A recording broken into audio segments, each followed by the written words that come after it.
الرجيم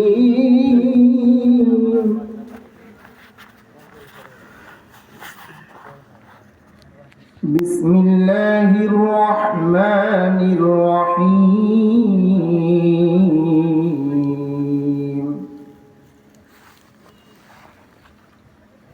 هو الله الذي لا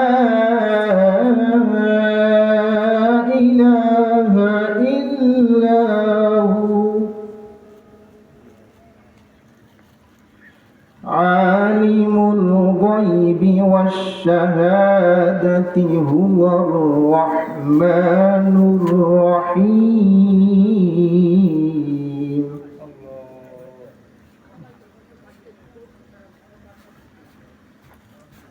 هو الله الذي لا إله إلا هو الملك هو الله الذي لا إله إلا هو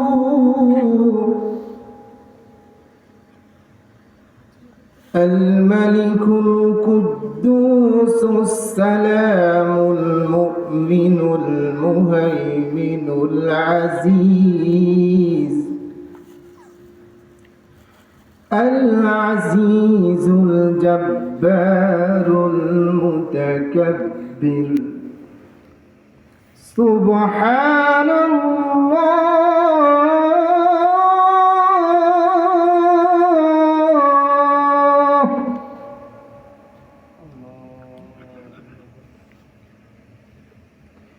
الملك القدوس السلام المؤمن المهيمن العزيز الجبار المتكبر سبحان الله عما يشركون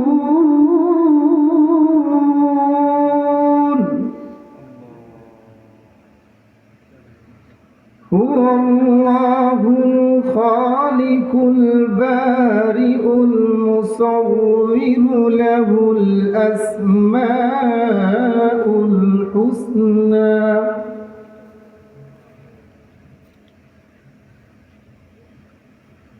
هو الله الخالق البارئ المصور له الأسماء الحسنى يسبح له ما في السماوات والأرض وهو العزيز الحكيم صدق الله العظيم ইয়া রাব্বাল আলামিন মাশাআল্লাহ মাশাআল্লাহ অনেক সুন্দর করে কোরআনুল কারীম থেকে সূরা হাশরের 3 আয়াত আমাদেরকে শুনিয়েছেন অত্র এলাকার সন্তান জনাব হাফেজ জসিম দাঁড়িয়া সূরা হাশরের 3 আয়াতের যে ফজিলত আমরা অনেকে জানি না, তাই আমরা পড়ি না। যদি কোনো ব্যক্তি মাগরিবের নামাজের পরে সূরা হাশরের 3 আয়াত তেলাওয়াত করে, তাহার জন্য 70,000 ফেরেশতারা ফজরের নামাজের আগ পর্যন্ত তার জন্য মাগফিরাতের দোয়া করে। আবার যদি ওই ব্যক্তি যদি ফজরের নামাজের পরে আবার সূরা হাশরের 3 আয়াত তেলাওয়াত করে, ওই দিন মাগরিবের নামাজ আযান পর্যন্ত তার জন্য 70,000 ফেরেশতারা মাগফিরাতের দোয়া করে। সবাইকে বলেন সুবহানাল্লাহ। তাহলে আমাদের এগুলি জানা দরকার না?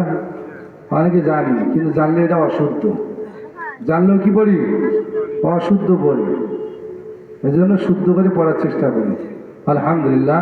এখন আপনাদের সম্মুখে একটি গজল পরিবেশন করবে মৌলভী মোহাম্মদ রেজাউল করিম।